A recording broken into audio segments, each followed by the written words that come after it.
You're listening to the iFanboy Pick a Week episode 976. My name is Conor Kilpatrick, and look, he's back. He thought he chose life in the lighthouse, a life of solitude in the sea, but he came back. Was He that missed the everybody? Was that the bit? That was I what you did chose a last life week. of solitude by the sea. Yeah, That's not like heavy terribly. peacoats. That's not terribly far fetched. That's why we did it, because Yeah. there's a songs of truth in it. Yeah. So, but you're back. Josh is back. I like how you know a lot of French words, but every time you start to say them, you are not sure how to say it, and it doesn't. Sousons. Sousson. It's Sousson. Yeah. Glad to be here, I guess. Oh, sorry. I can't help it. I can't say things sincerely. Welcome to iFanboy 2025. It's our 20th year of doing this show. It's 20 years of Josh being unable to express a sincere emotion. I can do sincere emotions, but it's the hey, I'm glad to be here. That feels forced. 25th year of doing iFanboy. So that means you're not glad to be here. No, it just means like you have to say it, so it doesn't mean anything. So, and then sometimes I do mean it, but it sounds exactly like when you just start saying it, and so it feels like it's flat. Does that make sense? Yes, for 25 years My I've head been is not dealing with that, and also we've been picking the book we like the best with a stack of comics. One of us does that. We'll talk about that book, other books from the week, the patron pick, the listener mail. We'll have a good time. Here's your spoiler warning. Set some caution. This week, Josh came right back from the lighthouse to have the pick of the week. Yeah, last week was a light week, and this week was not. It was not that light. It was a fifth week, but I still had 20 books. Oh wow, you got just getting some cuts. I had like 20 this week, but last week wasn't so bad. All right. I don't keep doing this all the time, but when I look at the books that I've read, I go, I like this one. This one was okay. I have anything to say about it. One of the things is coming up with my thesis and what it was. And so as I read Absolute Superman number 7, and listen, I know, Connor, we know, Third time. I get it. Every other issue, 3, 5, and 7. But the thing is, what we had here was a story about Brainiac. And what I'm going to tell you is that I'm tired of Brainiac. Brainiac has been like he's right behind Lex Luthor as the thing that's always there now. Like they can't, it's like the Joker and Penguin. They can't. So you're saying he's your new Joker? No, I just like it's just a ton of Brainiac, and there has been for a while. I feel like he's been a constant. There's a lot of Brainiac. And as I was reading this, the first instinct was like, more Brainiac, and then a little ways through it, I was like, that's a different kind of Brainiac. Like he switched it up, he changed it, sort of a Ultron Brainiac kind of thing almost. But I just was like, all right, if you're going to use Brainiac, do like an unexpected different thing. And as such, it sort of, it becomes a new concept that you sort of recognize. And if you read this, you will have noted there was no Superman in it at all. That's true. It was just a Brainiac story. And the Brainiac origin story. Yeah, but the old absolute Brainiac origin story, which I don't know, it's a little more basically there's a lot of Brainiacs, and he's on a ship, and he's birthed from the goo, or however they do it. I assume there's goo. That's how science fiction works. Yeah, monsters and robots, they come vials out of goo. Yeah, like Rutger Hauer kind of goo. And they're like, oh, you're Brainiac 400 whatever, and he's like, oh, cool. 419,732. Yeah, and they're like, what's your job? And he's like, you shovel refuse, and refuse is here's your shovel. Discarded Brainiac bodies. And he was like, well, how long do I do that? Or when does this job end? And he says, when you do. Oh, so Brainiac, and I don't know if this is like a freak Brainiac or like he discovers a soul, but as he's in there shoveling bodies into the hole, the refuse, he kind of goes a little crazy, and he makes them into little puppets and talks to him or whatever. And then he gets outside of his room, and he's like, hey, all the other Brainiacs seem to be dead for some reason. And so, he starts to figure out Brainiac things. So he's also very smart. It's just like, well, now there's the ship. He's piloted the ship. Now he's driving the bus. And then he became Brainiac 1 on that ship. And then he calls home, and they're like, who is this? What's your operating number? And he hangs up on him. And, it was just a different kind of wild card thing. And, the story with Brainiac always is and has been, like he is the cold, scientific, He doesn't really care about human life or life in general, and that's the scary thing, and that's it. And so this is that, but plus he's a little nutty. Not I think he's more than a little nutty. He went crazy bonkers. And like when did his brain become exposed? Was it in the old time? Yeah, it was. And he's talking to who's he got in there? He's got somebody like trussed up on a table. Oh yeah, I don't know. I didn't know who that was. There was. I will say there was a couple of instances, and I like this quite a bit. And I was really happy to see Carmine Di Giandomenico was able to take some time off to draw the book, but he did a really good job. But there was a couple of instances where I was a little confused as to what actually was happening on the page. There was one shot, I'm trying to find where it was, where it looked like he got really tiny for a second. I don't know. There was a couple of things where I was confused, but yeah, I don't know who that guy was, whether he was one of the people from the beginning or what. But did he mentioned like Ra's al Ghul or something at some point, right? Well, because I mean, he's working with Lazarus people, right? Yeah, he's the computer behind the Lazarus people. Like in there's the past, some real. He's talked to them. You're right. There's some real body horror stuff in here, though, and he's like replacing parts of his body. He has goat legs. He's just a wild card. I did like that there was, you had to fill it in yourself. Like, he's pretty fucked up in the past, but he's still basically human other than his exposed brain. But then we see him next, he's got like robot goat legs, and he's been through some stuff, and so I'd assume even the bottom half of his body is robot, all of it. Mm-hmm. So look on page. I just had it. Here we go. Look on page 8. Panel 3. Is the hand in the foreground? Is that why the hand is gigantic? Yes. Okay.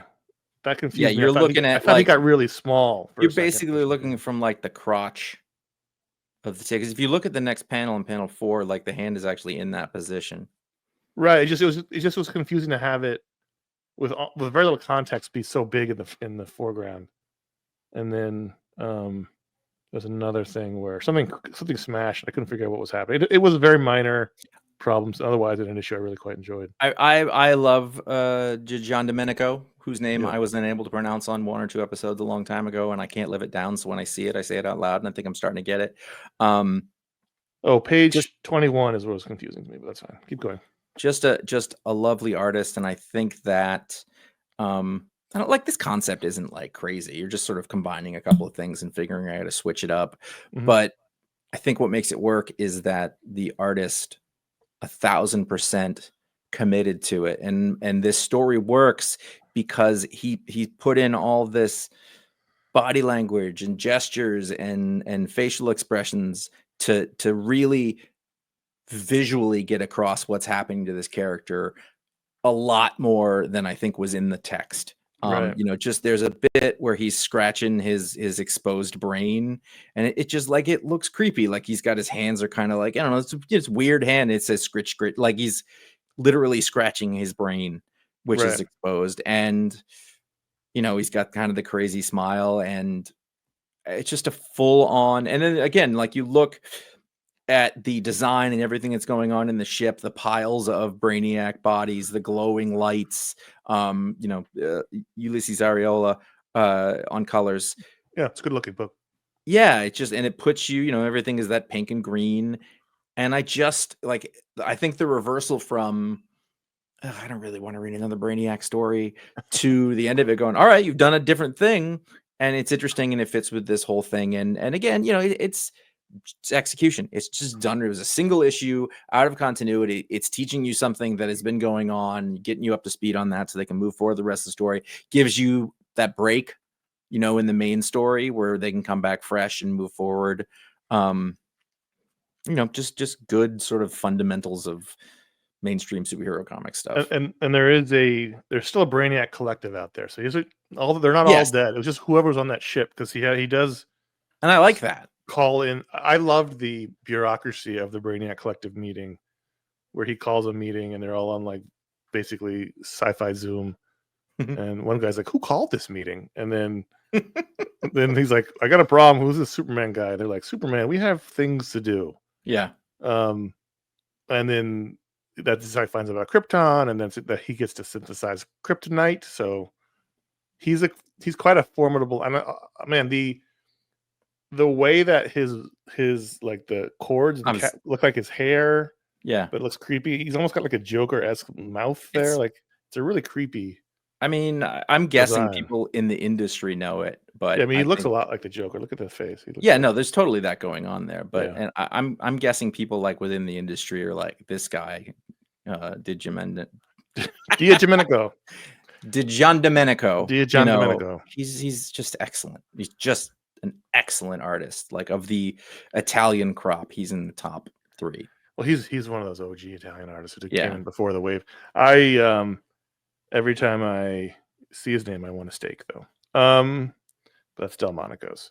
I see. I thought it was nice. There was another issue this week that we're not talking about that was also a villain origin that I did not like, and this was the one I did.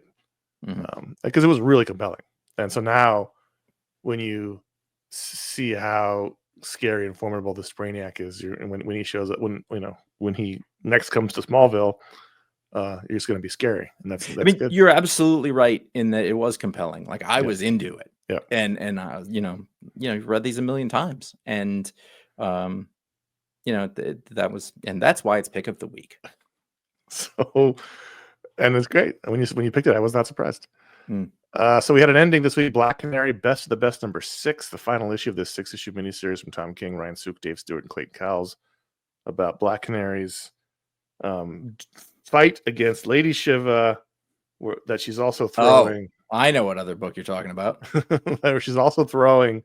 I had the same feeling to get her to save her mom from cancer, and I mean, this was. I mean, it's an odd Tom King book, but also very much not.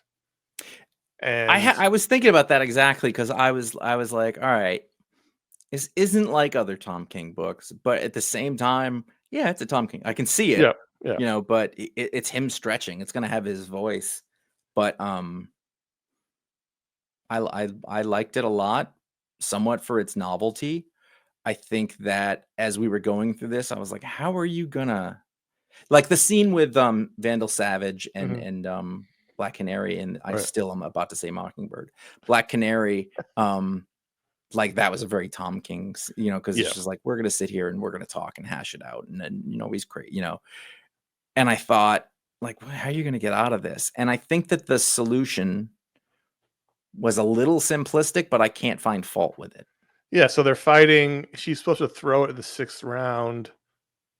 And so what ends up happening is she's supposed to surrender. Well, that's how you lose the fight, as you say, I surrender. And throwing it is acting like she beat you, but she has to wave the white flag. Right. She's got to throw the fight in the 6th round. She's got to like a boxer would. She has to say, I surrender in the 6th round, whether or not she's actually surrendering. And so, Lady Shiva gives her a pretty awful beatdown in the 6th round, giving her the perfect opportunity to surrender. But instead, she, Lady Shiva goes too far, pulls her wig off, which you never do. Never pull the wig off. And so then, not saying that's why she fought back, but she gathers herself up, gets off the mat, ends up basically knocking Lady Shiva unconscious, defeating her legitimately, but then still surrendering and therefore losing the fight. And it was good. And Ryan Sook's been a great visual partner here for Tom King, and he drew every issue, which I think we were surprised by. Yeah, I mean, that is the great feat of this, is that he drew every issue and they came out regularly. Now, Sook is not one of the great offenders, but I think historically over our last 20 years of doing this, he started a lot of things. Oh, absolutely, yeah. Yeah. We've had a couple. He's so good. Yeah. And because he doesn't show up that often, when he does, it's like, oh, it's a treat. And then you got Dave Stewart coloring it. It's a feast. And we had some more data that this was not in continuity, because even though it's not Black Label, and despite the wig thing, which they got rid of years and years ago, but in the opening scene where everyone's watching the fight, Batman is watching it and Alfred's in the background, and he's been dead for 6 years. I thought wasn't Bruce at the Justice League watch party? There was a couple issues ago. There was a Justice League watch party, I thought he was there. I don't remember. I don't but remember maybe. either, and I couldn't dig up the issue to find out. But Mm. anyway, I think, you know, as a character piece for Black Canary, it ends up being ultimately about her and her mom and their relationship and how, you know, what she's willing to do for her mother. And it's very, and her mother doesn't want her to throw the fight. It'd be very easy to, you know, uh, win the fight, make her mom proud, even in death. But, you know, she's not going to let her die. So, and then it was really the previous issue that really, you know, spelled this out with them sitting by the river watching it. And Black Dinah saying basically, I didn't want to be a superhero. I wanted to be you. Like that was the scene. That was really the scene of the series that gave you the thesis. But, you know, I didn't know this was going to end either. And I thought they did a really good job of making it all make sense. Does she have a completely different face when she has the short, dark hair? I'm going back and forth. Like it looks like a completely different face. I actually had that thought, but I was trying to figure out if it was just that's how powerful the hair difference is, but I don't know. But then you also look in like the last in the hospital. She's not as beat up. She's a different face there. I've just totally complimented Ryan Sook and then been like, but what is this crap? I don't know. I did have that thought, but I don't know if it's just that's the power of the long blonde hair versus short black hair or not. Maybe. I know I have a preference. So that was a thing in the golden and bronze age and into the 80s and 90s in the Mike Grell Green Arrow book. She had short black hair. Right. But then they just got rid of that entirely and just made her blonde, which makes much more sense because the wig would never stay on and all that fighting, as Lady Shiva says. I mean, at the very least, you can grow it out and dye. You know, just color it.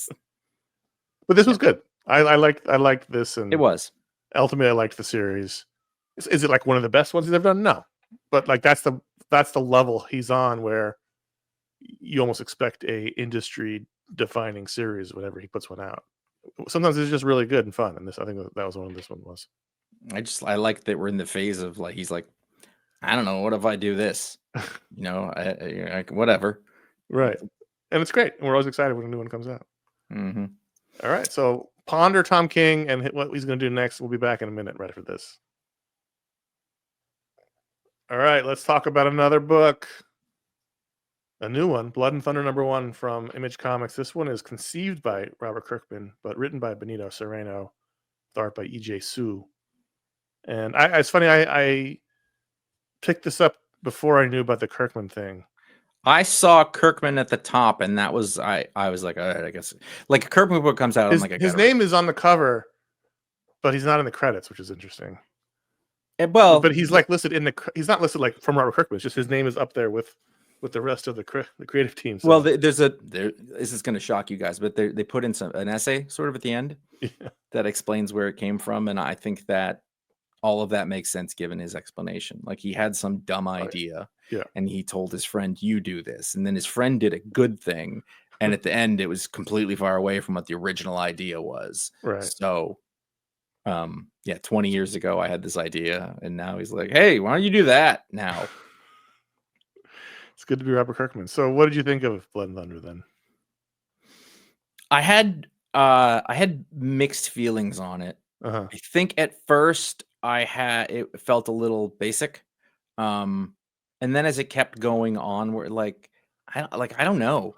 I enjoyed it. At the end of the day, I enjoyed it. I found myself like more liked it more than I thought I would. Yeah, this I thought, sometimes these sci-fi and or fantasy books, which this is pure sci-fi, but the same problems tend to happen. It all comes down, I think, to the world building. Mm-hmm. Is it too confusing? Is it like, can you not latch onto what everything means? And I think for me, when I enjoy those types of books much more. When I'm really confused about what all the things mean, or the world building is too impenetrable, I have a real big problem. But this is like very easy to understand. Mm-hmm. Who the people are, what the world is like. There's a giant cutaway that's pretty cool. Blood is the bounty hunter. Thunder is her gun. Or is it the other way around? It's no, you're right, and it's that her hair is her red hair is supposed to be like a cloud of blood. That I didn't read. That didn't read at all, and I was very confused. But I did the whole time. I was like, why does she have a giant forehead? Because sometimes the blood is back here. It reads on the cover. but it didn't read in the book, and I was just wondering why they kept giving her a giant forehead sometimes. I guess she's totally bald. I mean, it's like the in the guns, sort of like the singing sword, or the whatever that they just had in the Garth Ennis in Babs.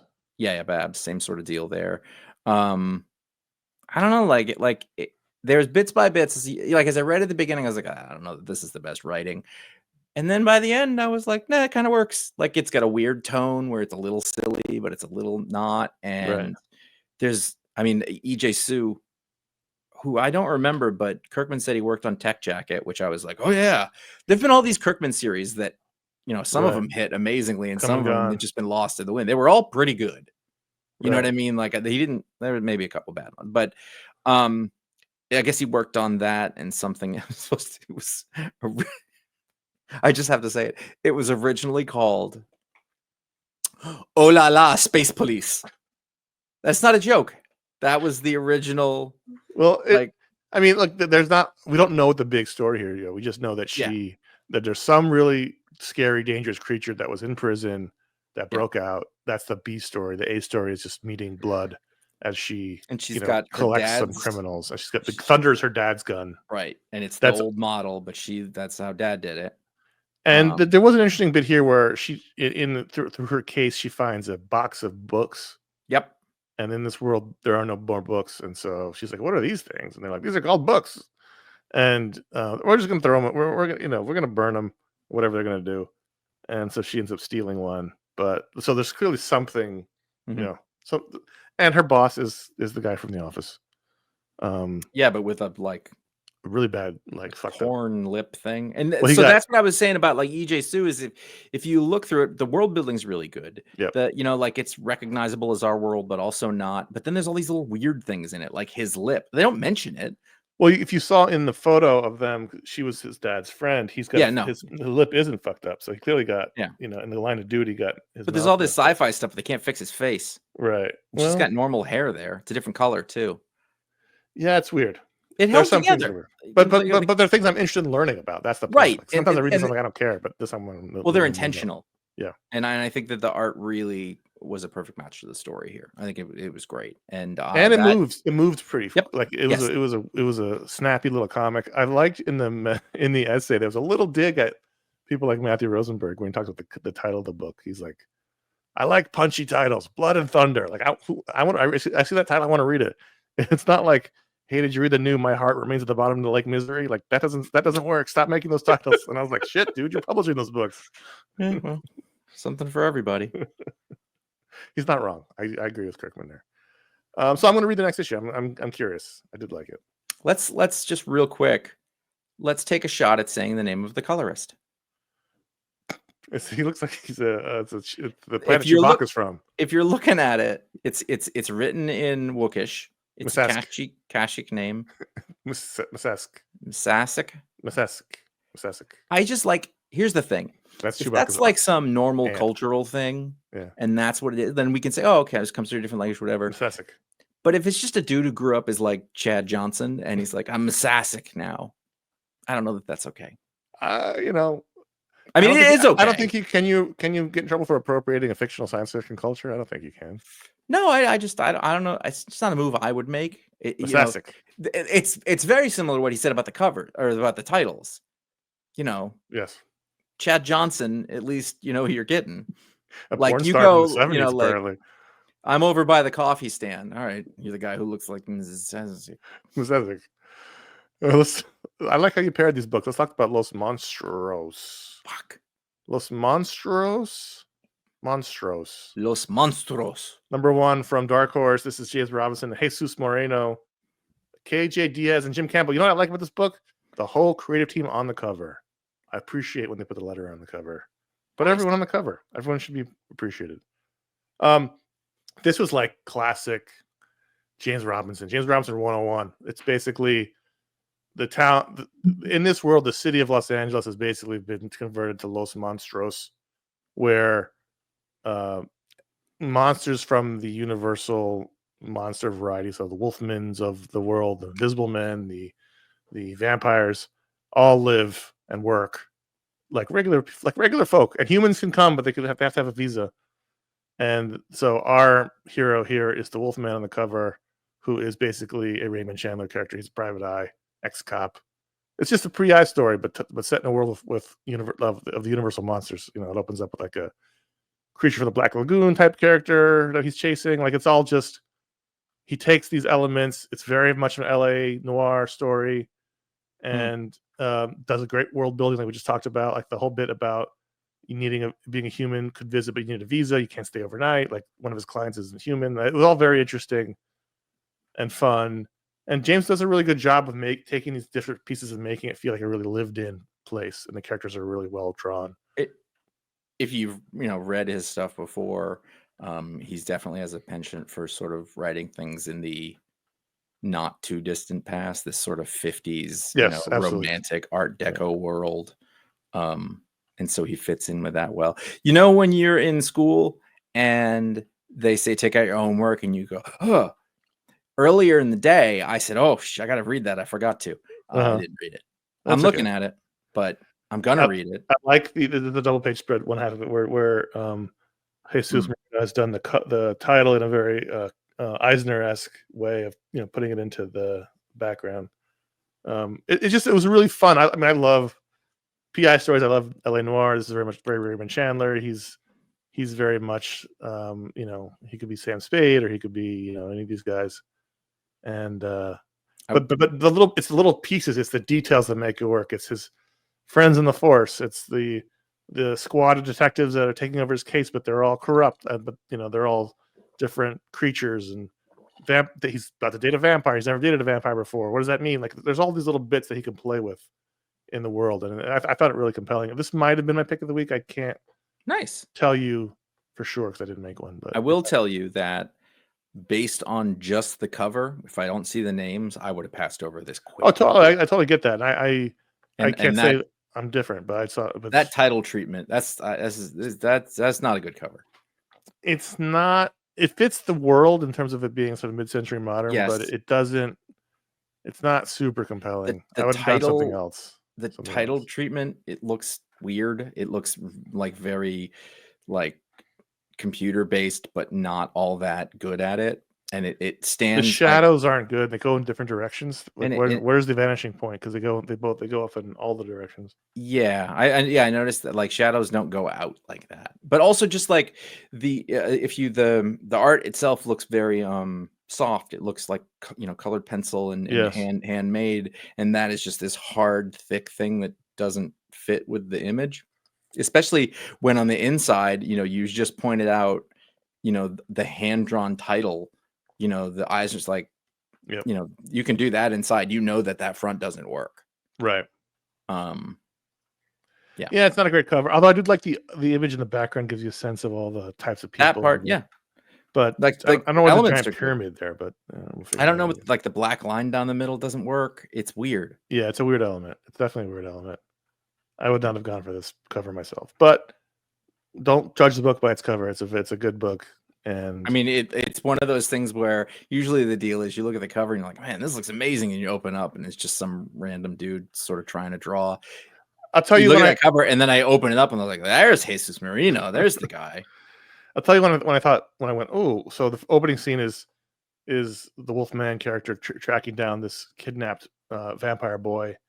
And he brings it back to the family, and they live up in the hills, and they have a big house, and he's like, they're old European, Eastern European money, and immediately you have, and because they're vampires, so all the vampires are like, you can place them in the world like this. What does this world mean? Oh, they're wealthy vampires from old Eastern European money, and now you have a sense of what this world means. They're old money from back east, way east, Eastern Europe.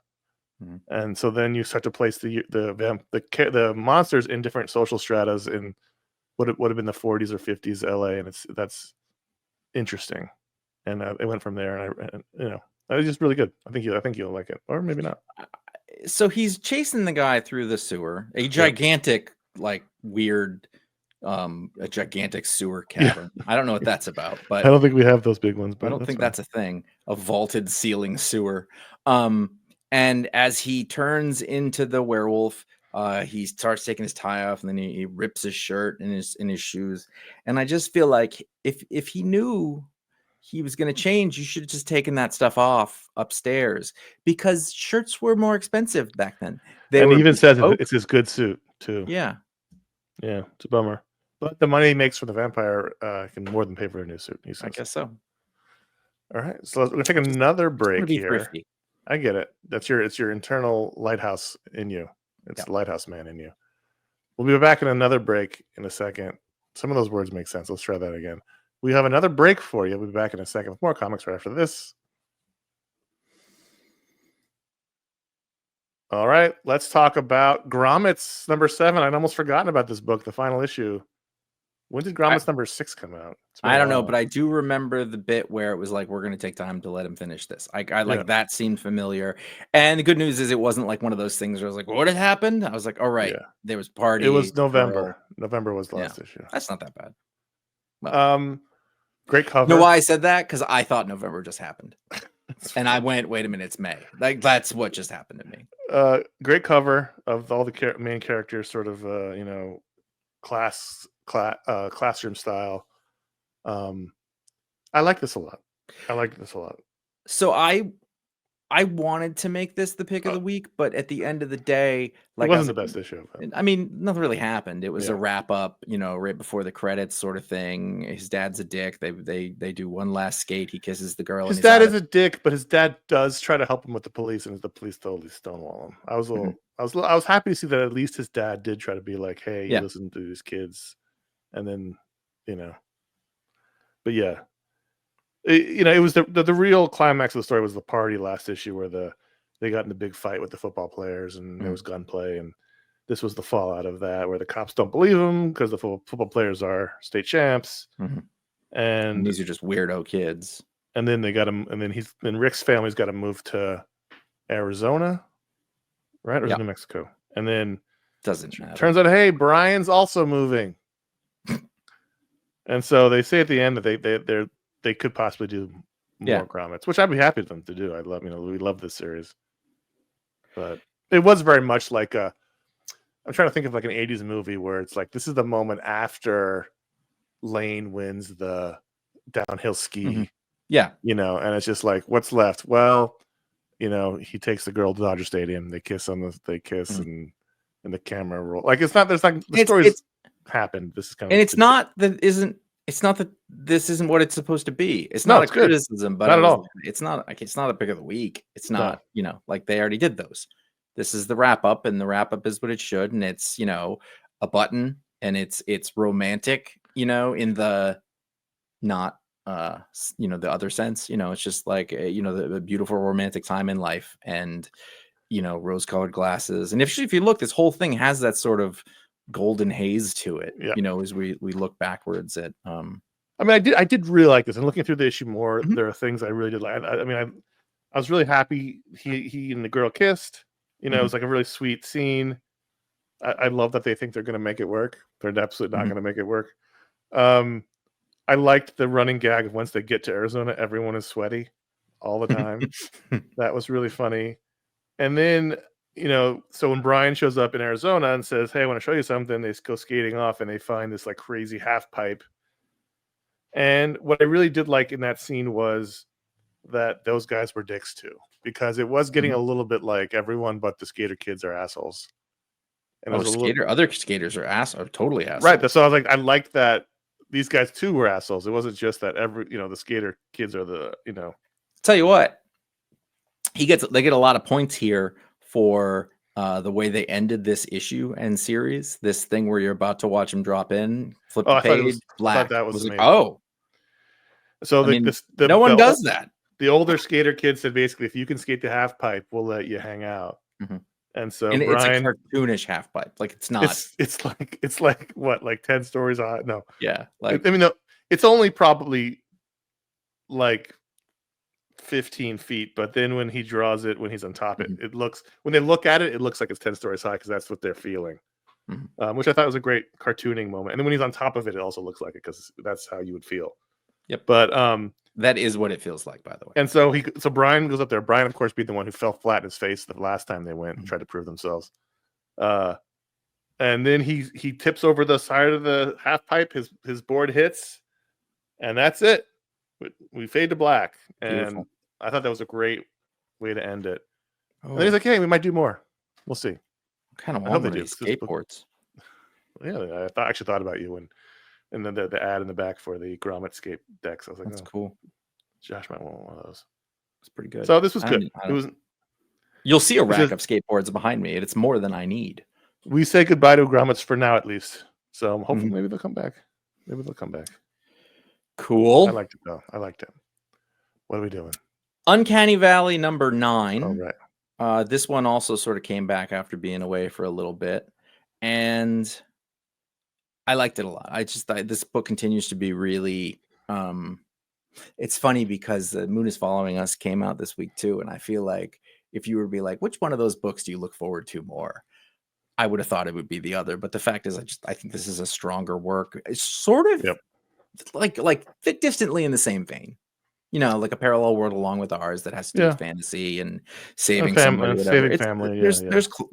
There's definitely lines, but there was a bit in here that stood out to me, and I don't know if it's too on the nose or whatever, but I was like, oh, if he's stuck in this trap. And he's like, I don't know what I'm supposed to do. Why isn't there somebody telling me what I should do? Because I don't understand. Should I do this or the other? And I was like, that's adulthood. He's literally I'm not even as a metaphor. He's literally talking about growing up. Yeah. What adult? Everyone tells me I know I'm special, and then I already know everything I need to, but I don't feel that way. I don't know how to what am I supposed to do? And then he's doubting himself again. This is everybody listening to this isn't know, but this is exactly what adulthood feels. Every once in a while, you're like, you remember you used to have the shirt, like I thought we were supposed to have jetpacks. Yep. And there's supposed to be this feeling of being an adult, and you'll know what you're doing. Now I understand. Like nobody feels any different when they were kids. Like nobody don't knows know what they're doing. Everyone's making it up. Right. And so, this is a kid who's now got to take the next step. He's part cartoon or whatever, but I just thought it's really nice metaphor, and it was done subtly. So this issue was one of the better ones in a while. I thought maybe it took a little bit of a dip for a couple of issues, but this brought. I mean, this is the second last issue. It ends next issue is the final issue. So this is leading to the climax. We have a sense of the stakes, but I thought all the character stuff was terrific. I laughed out loud several times because they brought in the I gag where the cartoon character gets hurt and then they shake their head, say and then the injury goes away, and they not only does the grandpa do it, but so does the son later on. And he uses cartoon logic. It's someone. This is Tony Fleek's the writer. He has a deep knowledge of our cartoons. Yeah, because that's something I don't even think about. But once he did it, I started laughing because I could hear it. And I could see it in my head. And so our big reveal should be when we come back is that the mom is going to cartoon it up. She's taking her little protective thing off, and we're going to see her, finally come to terms with her deal. Yes, it's way better than it should be. It's a very good book. I mean, I remember this snuck up on us a little bit. It was Patron Pick. I don't remember if we were reading it or not. Anyway, but it's been a terrific series. I mean, even with a little creative dip in the middle, which I thought. But other than that, it's still been terrific overall. So looking forward to more. This was a very good issue. All right, let's take a quick moment here to talk about iFanboy. We are a listener supported show, which means you, the listeners, and you, the viewers, are helping us keep going. We wouldn't be able to do these shows without you. And one of the best ways to do that is go to patreon.com/iFanboy. That's where you can support us directly. You can be part of a great community on Discord and Facebook. You can vote in the Patron Pick. You can get a Patron Power live on the show. You can join in the monthly Patron Hangout. At $10 or higher, you get an ad-free version of this show, or all of the shows we do. Plus, you get the show a day early. This show a day early. I gotta fix this copy. Plus, you get this show a day early on Saturdays, and you get access to the iFanboy after show on Sundays, where we talk about all the books we didn't talk about in this show, everything else that we read. And there's a discount if you sign up for a 1 year full year, and you get to send or receive gift memberships. Go to patreon.com/iFanboy/gift for more info. Thanks for being a patron. It really does mean the world to us, and we say it all the time, but we wouldn't be able to keep doing these shows without you. We wouldn't be able to afford the time and the effort it takes and the bills we have to pay to do the show without the support. So thank you very much to all those who are patrons of the show. But also, if you don't want to be a patron, there's lots of other things you can do. You can go to ifanboy.threadless.com. That's where you can, check out the merch store. We have 22 designs, including our 2 new designs that celebrate the iFanboy 2025 with 2 new logo shirts. They're pretty cool. Next year they will burst into flames. Yeah. At the end at the stroke of midnight on December 31st. Don't wear them outside. Yeah. Because suddenly you'll be naked from we have self-immolating fabrics. We did patent it, so we're hoping that really takes off. The problem that we're having here is finding a market for them has been quite tricky. Also the liability, the burn liability. The safety inspections are a problem. Our lawyer keeps saying you're setting people on fire, and we're like, yeah, but it's cool. Who else is doing a lot of people on that production floor? A lot of good men and women down the production floor. A lot of 2nd and 3rd degree burns. So, why are you doing this? No, this one's cool. So we have another design coming. We have a 23rd design that's coming in July, and you can check out all those things, not just on t-shirts, but on all kinds of merchandise. We thank everyone who buys a shirt. Really thankful for that.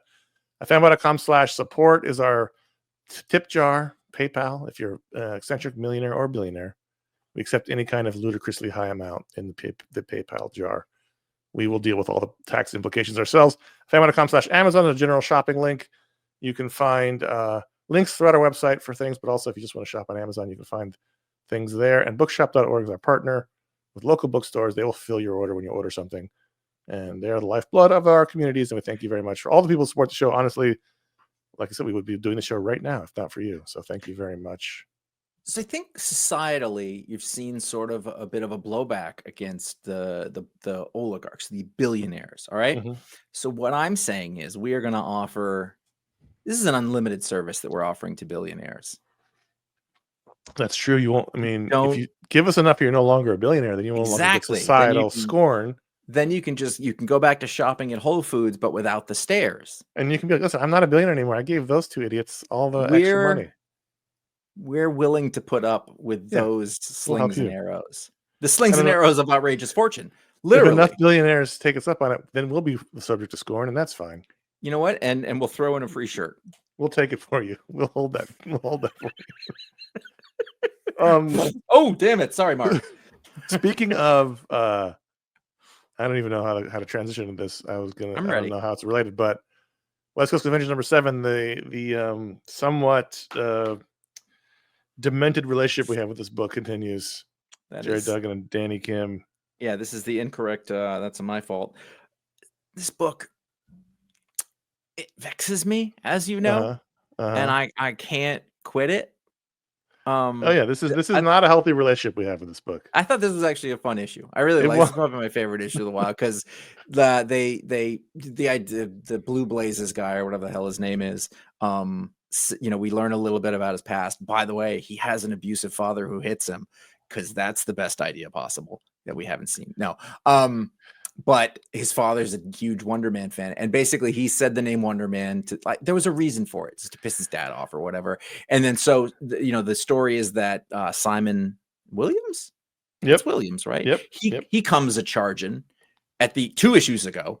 By the way, they put that on hold, and so here it's very quickly. He's like, it's very, very quickly. That isn't what it is. It doesn't become the hero's fight or whatever. He's like, come on, go on a ride with me, and they go and they visit. It was just an unexpected thing. And now Wonder Man's going to stick around, but it wasn't like a stupid forced fight. So Killer Watt is the name of the character who was dumb and on the team. And he's the one who starts calling himself Wonder Man and causing actual Wonder Man to show up. Killer Watt's stupid dad is a Wonder Man fan. And not really excited about talking to Wonder Man, though. I still think Killer Watt's... No, he is. He says he's a fan. I just never thought I'd meet you, but, it just wasn't like the big thing that he was hoping for. Anyway, I still think there's a lot of bad elements to the book. I still think Killer Watt's a bad element. I still think his relationship with but Firestar's a bad element. But they're giving him something. I mean, I feel like there was always a dumb character or two in there. In the West Coast Avengers, I liked this one. The issue wasn't bad. I thought the stuff with Spider-Woman was good, and the Ultron fights was interesting. But I still don't really like the Danny Kim art, and I still think that there's like inherent problems with the book, but I don't know. Well, I'm It's here. not a healthy relationship. It I'm wasn't a not bad going issue. anywhere. That's I'm what's here. unhealthy about it. This book deserves to be in the show of shame, which is what we also call the after show. Fantastic Four Fanfare number 1. Did you read this? I did, but I was going to say, not only am I going to keep reading it, I'm going to talk about it as often as possible. That's fine. It's like trying to work out your daddy issues, as it were. This might have been. I read Fantastic Four Fanfare. This might have been also my pick of the week. I don't know. I was up in the air about either one of these. This is like a random miniseries they're doing. You know, when the movie comes out, you get all kinds of side books. And what's fun about this one though is that it's an anthology featuring some pretty top tier talent. So we have a story by Mark Waid and Ramon Rosanas. We got a story written and drawn by Alan Davis, one of the all-time greats. We got a story written by Andrew Wheeler, drawn by Sarah Pichelli.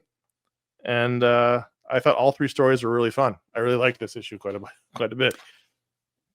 I was thinking about it, and I realized that I think we've passed a threshold, because when I was younger and they would do one of these like random like one-off issues with like old guys doing the books, I was like, I want to read a story by Tom DeFalco. I don't want that. And now I looked at this and I was like, I do want to read this. These like, it'd be like, it's like if a book came out now, it's like Dan Jurgens, Louise Simonson. I was like, sign me up. And when I was younger, I was like, I don't want that. And now I've aged into this kind of thing. This was fun. It was, 3 short stories that were short and fun. And you're going to give me cool Fantastic Four content by, I'm sorry, I called it that. Stories. That was appropriate, but stories. Classic creators of various times. Great. What's not to love about that? Yeah, I mean, next issue has got Hickman and Dustin Weaver and John Tyler Christopher, and I mean, throw some people at the Mark Buckingham. So throw people at the book who don't normally do Fantastic Four and let them tell their stories. I really liked all 3 stories. It was awesome to see Alan Davis on art. I liked the Mark Waid story a lot. But I really loved the Andrew Wheeler, Sarah Pichelli story where Johnny Storm goes on a basically Love Island type reality show. And it gets, progressively out of hand. And 2 things I really loved about it, and I will move on, is one, turns out that the island that they're on is near Monster Island. And so Mole Man gets involved. And I just laughed when he confronts Johnny and then he basically fades into the palms. Like he sort of walks back into them being trying to be ominous. I thought that was funny, but I liked that. First, it's just Ben Graham watching it on the couch with like popcorn, and as it starts to spiral out of control, then the next time we see it, it's him and Jennifer, She-Hulk, and then the next time we see it, it's him, Jennifer, and Peter Parker. It's sort of like you can tell you can sort of picture him calling his buddies like, "You got to get over here." Like Johnny's really fucking up, and it's on TV, and it just was really, it was a nice progression. I liked the story a lot. It was funny. This whole issue was great. It would have been, for me, it would have been this, or it would have been Los Monster Town for pick of the week. Los Monstruos. Los Monstruos. I don't know. All right, so those are the books we wanted to talk about, voice. but at patreon.com/iFanboy, every patron gets a vote out a book to the rundown. This week, there was no consensus, Josh. There was like 6 books in the running. They all got a lot of votes to make it a close race, but in the end, the winner was Farmhand number 21 from Image Comics, written and drawn by Rob Guillory, with colors by Jean-Francois Bellieu, letters by Cody Chamberlain. And it's been a while since Farmhand. I think it's been 3 years. 3 years since the last issue. Yeah, I forgot about it. Yeah, I did it was too. a thing. I thought, it just finished, but it came back, and I mean, the big 2022 was the last issue, August. The big complaint here is, and there's going to be one, is that, and I don't know, I like Rob a lot. I don't know how you don't figure you should put something in here. 100%. Nothing. Just we're going.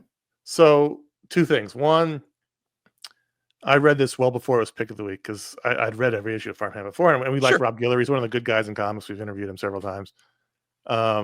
And so I was like, all right, well, I'll see. And then I started reading it, and I was like, oh, no help at all. Okay. And then I got about halfway through, and I went, I don't remember any.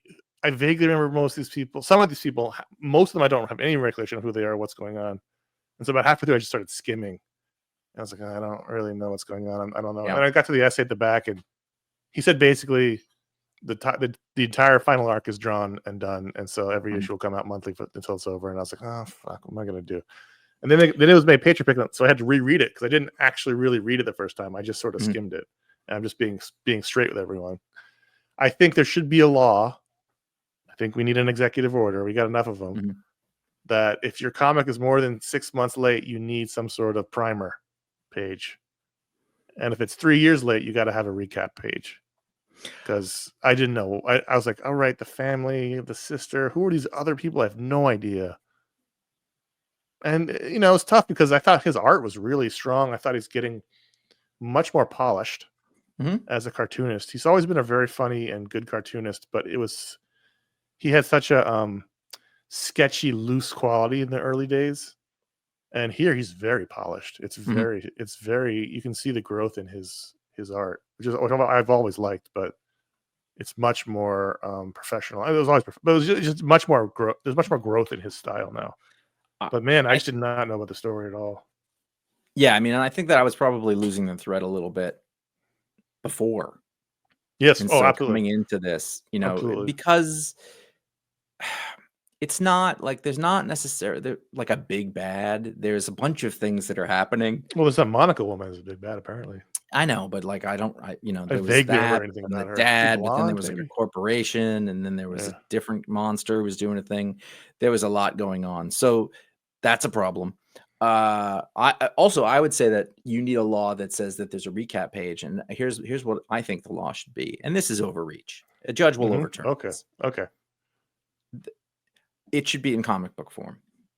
You should do one page in comic, unless Like the first you page can of Absolute write, Superman. yeah, unless you can write like a very succinct sentence that does the job well. Like last time we left them here on, Erebus. Fine. It's just, but you should have to, if you're going to do it, you should have to do it in comic book form. This is a comic book. Don't rely on nothing or prose. it was like grasping at the fog, like the fog of my memory. Like, oh, I remember Rob's character because the main character was clearly Rob, and his wife was his wife. I remember his sister and his dad, and some guy. Once he showed up, I remember the stepdad. He was like a badass. What was his name? Something. I didn't remember that. I see. It was all vague. Like I could see these. I could see the shadows. And they were in like the in fog. different places. But then everything else, I did not remember I did not know who the guy with the spikes coming out of his back was. Russians. It just, yeah. You can't take 3 years off and not give any help. I don't know or even know where my issues of Farmhand are. I don't know how he remembered. Well, he's making it. I don't know. It's tough. I can't imagine what, I'm rooting for him, but like, I mean, I don't. And how many more issues do we have, really? I'm guessing he just says the final issue of Farmhand is done. No more delays, but I just don't know how many more we have. I don't know if I want to continue. I don't know. I feel very conflicted. He's got a new book coming out. Yeah. Well, he did that one in the middle too about like the daughter who went AI or something. I vaguely remember that. I read the whole thing. Oh, maybe 26. There's a little checklist in the back, so maybe 26 is the final issue. Yeah, that so sounds about right. Issues. So I do not believe that in order to enjoy something you read, I should have to go back and read the thing that happened before. If there's a long thing, that's on you. That's your problem. So it's going to be difficult to judge this because I like this series and I've been a fan of it and I support it. It's a ratings nightmare. It's a ratings nightmare. Also, I have glad feelings about the creator. I want him very much to be successful. He's all three of these creators are great. Yes. Yeah, actually, yeah. So which brings us to the rating for the experience of this issue that we read. Yeah. I have a thought. Not a good experience. Go ahead. I have a thought. My thought, and certainly you could just rate it purely based on the experience, or you could try to rate it as a whole. My thought was to give it it was a comic rating of 2.5. 2.5. Right down the middle. That was my thought. Because it wasn't bad. In fact, I thought it was really well drawn and everything. But and there's more. Yeah, had you known it, it is very possible that this issue improves with more knowledge. sure, but we don't You have know, it. it's a lot of times you read like this is bad. It's not bad. No, We are just lacking information. and it's not like it's different than when we had Spawn, Gunslinger Spawn a couple weeks ago. This is like we had the information and we lost it. You know what I mean? This is a cure for cancer situation where Sure. When I don't know anything, I'm not so confused. When I'm trying to remember what I read 3 years ago, and again, it's shadows in the fog, then that's almost worse because I want to remember. So it's tough. It's tough. So 2.5. I'm gonna say 2.5. I'm gonna go with what you said. I'm okay with that. Are you? So did you read it before it was a Patron Pick? I would have. Yeah, we were over it. It was. I mean, like I said. Yeah, no, I'm in the tank for it. So absolutely. It was just a little harder than I expected. So the final question: are you sticking with it till the end? Yes. Yeah, I'm gonna read it. At this point, I'll 5 work more it issues, I guess. Yeah. I read a lot of them. I waited this long. And we enjoyed the book. Yeah. I do think you're right. There was a point where, like maybe 10 issues ago, where I was like, I don't know if I'm still enjoying this as much. The first bits were really good. The first, 10 issues or whatever was really, really good. I think it's also interesting. Like he's working something out. Like there's something going on here. He killed himself off. Yeah, there's a lot going on, and I find that interesting. Well, there you go. Patron Pick, patreon.com/iFanboy. That's how you can get your input on the shows by voting. Thanks everybody who votes every week, and thank you for to your patrons. But if you're a patron at the $5 or higher level, you get a superpower live on the show. So this says me, and I'm happy to do it because I've got one. It's not you, it's me. And now I'm not sure. I'm hoping that this is the right name. I'm almost certain I did the thing. I went in there, I got it. But now that your letter's there, not mine. So you're gonna check on this to make sure that I get it right. David Wynne. Yes. I don't believe of the Casino family. Oh, that'd be awesome. We should talk to him. If he is, we should talk to him about the FanFare.com/support. That billionaire thing we were talking about before. David Wynne is a walking closet. It's not a walk-in closet. He's a walking This is the closet. Correct name. You did a good job. Okay. I doubt everything. No, I understand. Do you want me to take your coat? Okay. Right in there. David Wynne is a walking closet. It's a big closet too. So when he I'm gonna visualize this. When he sticks his hand, does his hand disappear as he pulls a coat out? I'm seeing a door. But opens up and he just reaches in. Yeah. And it's always the right coat. There's blackness in. Oh yeah. That's not how many coats can he take? It's a big infinite number of coats. I'm not saying it's one of those like museum coat check areas, but like not a poor person's closet. I went to some school event, some college event, in our 20s, and in the wintertime in New York, so everyone had the same black wool coat. And I lost my ticket. And I had to wait. I had to wait for everyone else to get their coats. I could describe the coat, black wool. I could tell it was in the pockets, my blue scarf. But the lady was not going to go rooting around looking for a black coat with a blue scarf in it. And you can't blame her. No. I didn't get mad at all. Was this in New York City? Yeah, oh yeah, this was Manhattan. I didn't get mad at her. Even gave you.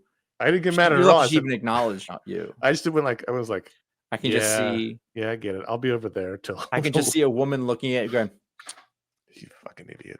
Yep. That's why I didn't get mad at her. It was my fault. Well, this is not a problem. I'm not saying he's going to take everybody's coat because he doesn't want to deal with that either. But you go with David, like you don't have to worry about that stuff so much. That's awesome. Just give it to David, and he. You know what? I can't say for sure. He's happy to help though. Because sometimes you don't want to check your coat. Sometimes you don't want to deal with it. It's not a burden. Also hold it the whole night. Yeah. Yeah. And it's not like it's heavy for him or anything. He's like, I can do this, for myself and for people.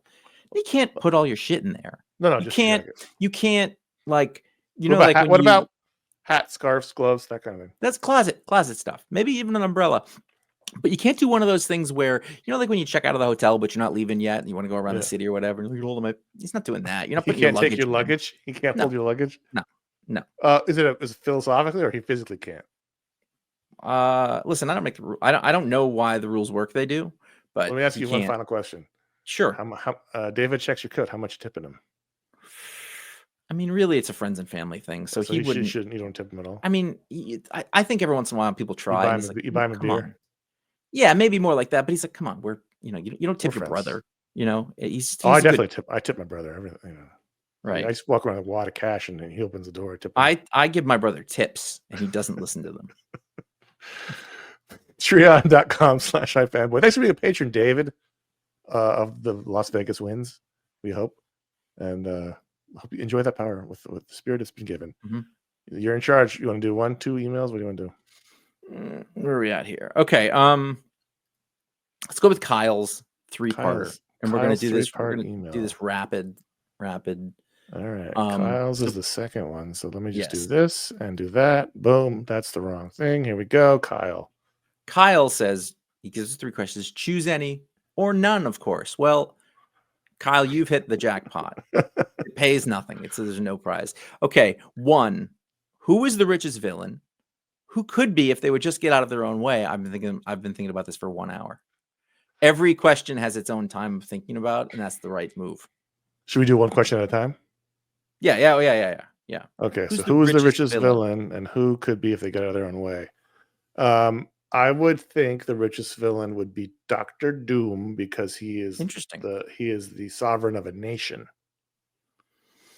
And he's not just like the president, he's the dictator, which means he's got access to the treasury.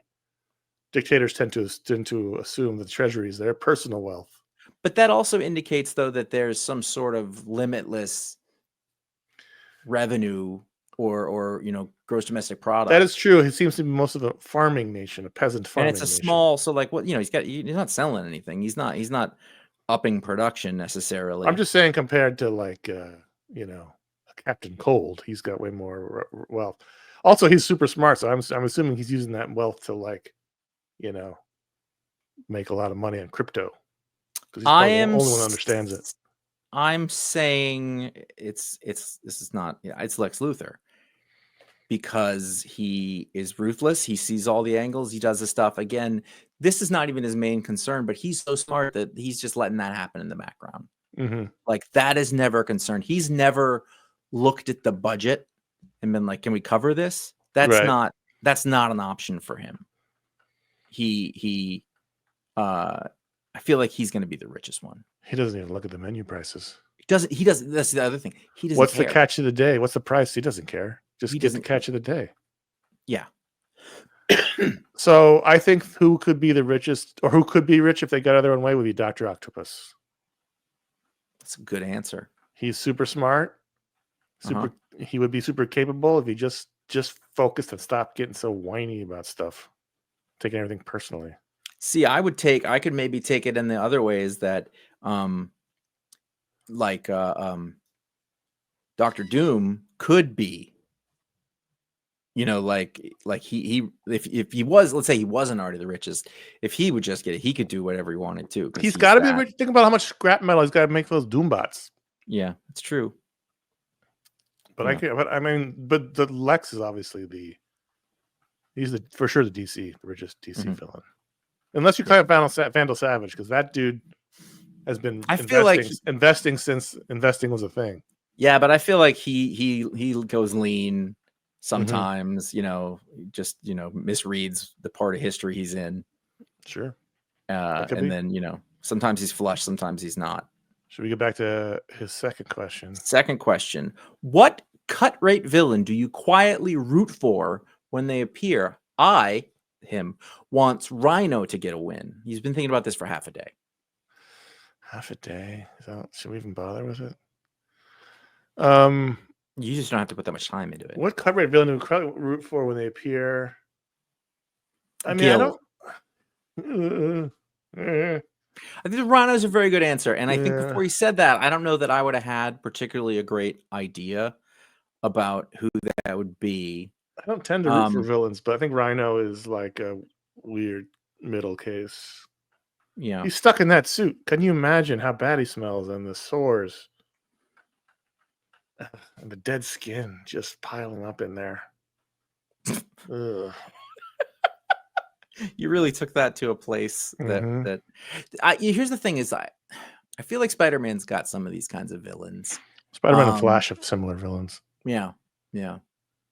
I think Rhino's a good one. I think the rest of them, they're all kind of bad. I don't think I can't think of the last time I've seen Rhino do something like evil. I feel like Daredevil has that guy. I can't remember his name, but like the Gladiator, I think. Does that make sense to That you? sounds right. I like the ones that kind of they come and go. Like they want to be good guys and then they fall back into it. Superman has the tough thing here is the cut rate status. Well, the Gladiator counts. Oh, for sure. No, I think you're right about that. I'm just saying because I keep thinking of other characters, but they're not like they're more major characters. So like it's root for them to get a win, which isn't the same thing as saying like I want him to succeed in his crime, but you want him to like get a win in life. Get it Maybe together, it'll buddy. help you, Come on. it'll help you go a different way. Who's the guy that Superman was talking? He was sitting on the girder. And he would go have lunch with him. I think he was just a regular dude. I don't think.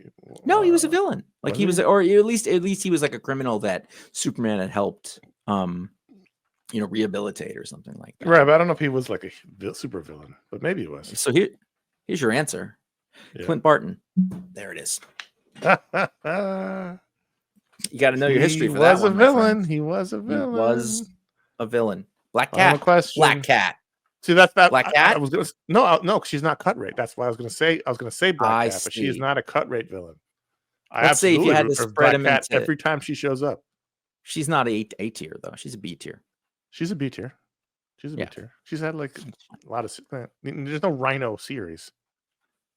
There was one. No, maybe it was just the thing Black Cats have had. No, listen, I root for Black Cat. I'm a Black Cat fan. All right, 3. Let's do the final question. There've been a lot of comic analogs, whether indie like Astro City or Black Hammer characters, or the big two trying to copy one another. Are there analogs or rival copies that are actually better or more popular than the original? I've been thinking about this for 3 months. Watchmen. It's definitely more popular. Better. I wouldn't say. Yeah, more popular. That's true. Both. It's both. I mean, it's better, but they're going for different things. You know, like is that Michelin star restaurant better than a street hot dog? But yeah, it's better. No, it's better. It's on both. At first I was gonna say no, but then you're right, and then also like it's tough to say. Like, is Aquaman a copy of Namor? Is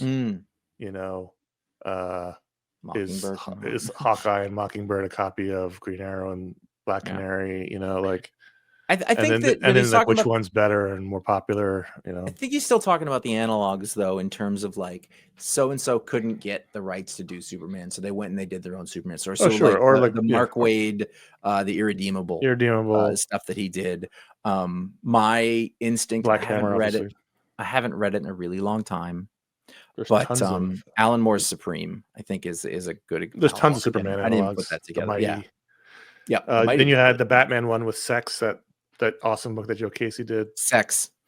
And the thing is, like, these books are really good, but they're really good in a short burst.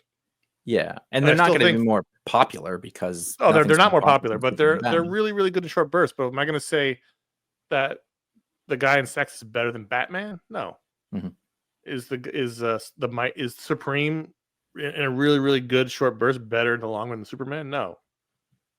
So it's tough to judge like this mini series that does a take on, like every Astro City character, like you mentioned in the email, is a take on somebody, and they're amazing. Yes. But would I ultimately say that those characters are better than the ones they're doing a take on? No, because you're talking about a cultural thing and decades of having to tell stories with them rather than the freedom of just doing them once and doing anything you want to them. There's no rules to those analog characters. Irredeemable was a great series, but I wouldn't say it's better than Superman. I also just think that, like, would Invincible count towards something? There's something there. He's not a straight one. No. He's like part Spider-Man, part Nightwing, part Grayson, Green Lantern, part, all these different things. And it's not a straight one-to-one. And some of them aren't, but some are. The Black Hammer characters are pretty straight analogs of DC Silver Age characters. Irredeemable. It's pretty straight. I also just think they have different different intentions. Yeah. Like the analog one is meant to be a comment on the original text. Right. Exactly. And so therefore it's a different thing. You know, it's just it's a different. But the answer is Watchmen. Yeah, the answer is Watchmen. Like most things. Like the most thing. That was good. I enjoyed that one. Yeah. Thank you, Kyle. Kyle wrote to us at contact@ifanboy.com. That's what you can do. We want to hear from you. Get on the show. Bring up things we hadn't even thought about before. That's what the emails do. We thank everyone who writes in. We've been getting some really good ones lately. Appreciate the work you're all doing. Let's do some quick plugs. A couple weeks ago, 3 or 4 weeks ago, we did our Booksplode review of Judge Dredd: A Better World. This past week, we did our special edition review of Thunderbolts Asterisk. That was with Ryan Haupt and Paul Montgomery and I talking about Thunderbolts. This week we have talks. Is that correct? We have a Talksplode this week. I mean, this coming week, all goes according to plan. It's on the schedule in both when it should go up and when it will be recorded. Well, there you go. So you should look forward to a Talksplode, perhaps this week, and then later this month, we have a Mediasplode show. How are we already? I mean, it's the first week of May, but it feels like we're halfway through May. We'll have our Mediasplode show. 2004, Connor. We're having. We think we might know the subject, but we're not sure yet, so we're not going to tell you. It'll be a surprise. Yeah. So there you go. You can find our entire library of a lot of different shows that we have done in many forms, many topics, and many focuses. Foci? Mm-hmm. Focum? Focum. That's at ifanboy.com or wherever you get podcasts. That's video shows and special editions and 20 years of pick of the week. Holy moly, it's a lot. You can also, if you're like, I got that back stuff covered, I don't want to miss anything coming up. Well, one of the ways to do that is to make sure that you're following the show, the entity that we are, at iFanboy Comics on Instagram and Threads, and iFanboy.com on Blue Sky. Yes, it's all bad. Connor and I, it's all bad. They got to fix that. Follow us individually at CS Kilpatrick and Jay Flanagan on Instagram, which is very not comic book based, really. No, but sometimes. Yeah. Please consider writing us a review or leaving a star rating on Apple Podcasts or Spotify or wherever you get your podcasts, wherever podcasts are sold. If you're listening on Pocket Cast, you've got to subscribe to the show and have downloaded a few episodes before you can leave a review, but please consider doing so. It helps the all-seeing, all-knowing, all-hungry algorithm and helps people find the show. Thank you very much. Also, please consider subscribing to youtube.com/ifanboy, where you can watch the video version of this show and all of our shows, except for the Talksplodes. And you can also find the old shows, all of our old, if you're a new listener, you may not know that we used to do a video show every week from 2007, 2012, before YouTube was a thing. We were the original YouTubers. I think that everybody should watch it. Don't watch it. And that, we were growing. It was excellent. And who that was? Yeah, it was Kevin Nealon. We have we're almost at 5,000 subscribers. We're at 4.96 thousand. I don't know what that means, guys. Come on, write the numbers up. That means to me we need about 40 people. 40 people left who haven't subscribed to our YouTube channel. Please check it out. Let's get us to 5,000 subscribers. Anyway, that's all there. 40 people left who haven't subscribed. 40 people left. Work done. And of all the people. Finally, join us on the iFanboy After Show exclusively on Patreon, where we'll share our thoughts on the books we read this week that didn't make the rundown. That's at patreon.com/ifanboy for everyone to $10 a month tier and up. And that is it. In a reasonable amount of time, my name is Connor. I'm Josh. Thank you for being so reasonable as a listener and a person. Does this make you want to go back to the lighthouse this week? I always want to go back to the lighthouse.